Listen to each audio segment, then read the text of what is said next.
মনে রা গাছরা ওই যে গাছ ধ্বংস করে আনছিলাম না, এই দেখো এই কটা হলো রাখলাম এমনি খালি খাওয়ার লিগে, আর এগুলো হলো আচার দিমো। এর আগেও একবার দিয়ে রাখছি আচার, এটি দিমো। এটি হলো শেষ সুইডেনের এই বছরের শেষ চেরি, আর খাইতে পারবো না বুঝলো, মানে চেরির সিজনাল শেষ।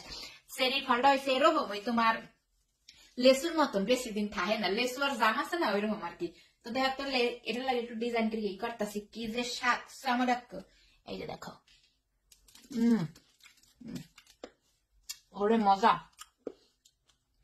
এটি চেরি যদি আমি কিনতাম না হলে মনে হয় 10,000 টাকা লাগতো।